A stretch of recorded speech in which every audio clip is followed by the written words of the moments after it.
Well, hello everybody. Nicholas McGinnis here with Meadow Green Farms. And today I want to do a video that discusses our beef enterprise, in particular our grass-fed beef enterprise and the business model of it. So there's a number of things that we do in order to work towards profitability on a small scale with a grass-fed beef operation, and I want to go over some of them today. So one of the things we do, and this is perhaps one of the main features of our business, is our end product we are selling to the direct to the consumer. And we've been marketing our beef online through our website, through our social media, and more recently at the farmers market in town. And this is allowing us to capture as much of the revenue value that an animal produces as we can. And if you want to really hone in on the economics of why this is a good strategy, I would recommend reading Joel Salatin's book, Salad Bar Beef. But I don't think it takes a rocket scientist to understand the benefits of selling the product, the finished product, versus, say, selling live animals. And there are certainly strategies that can work for the small-scale producer that don't involve direct selling the beef, the meat to the consumer, but it's certainly one of the mainstays of our operation.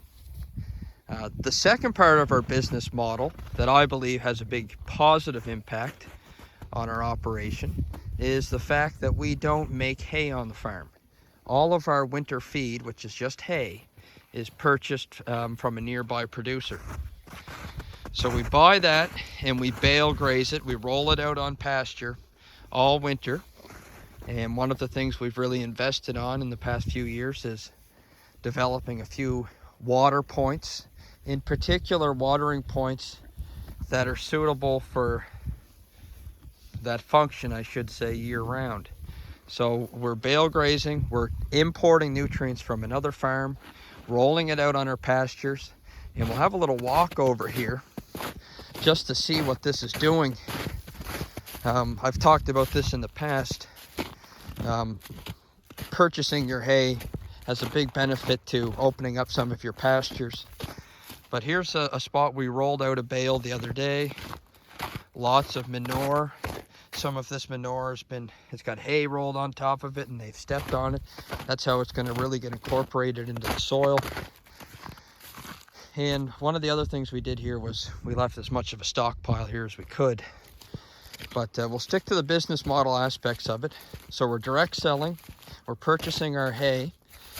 We're not relying on expensive overhead, in particular winter shelters like a barn.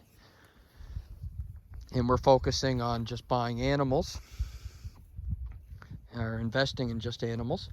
And what this allows you to do is you're able to put more of your investment into something that's going to produce a calf or produce an end product, rather than something that's just going to end up on the expense side of your business ledger.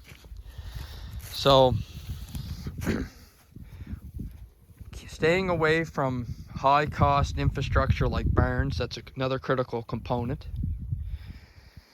When you do that as a beef producer, you also have to think of your production cycle.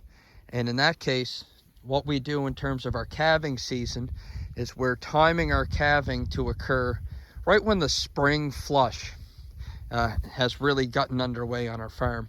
And that's usually beginning in the first week of June. So we put our bull in, or I should say the bull that we use, it's not ours. He goes into the pasture with the herd in mid-August to give us calves arriving in June.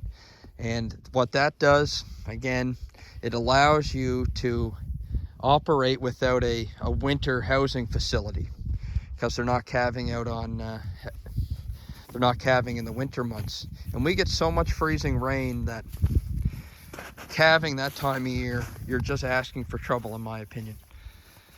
So just wanted to go over some of the basis of our business model. Direct selling our product, we're purchasing the hay, we're focusing our investment on livestock, not housing for the winter, And to accommodate this business structure, we're calving in June and July to avoid the winter months. So I hope you find this video informative, and it may provide a little insight to somebody who's thinking about starting an operation like ours. If you're thinking about it, there's lots of resources out there. Greg Judy, Joel Salatin would be two of my favorites. Check them out. There's so much material online. And if you like this video and you'd like to see some more about our farm and also the other work that we do, click the subscribe button and hit the like button on the way out. Thanks for watching.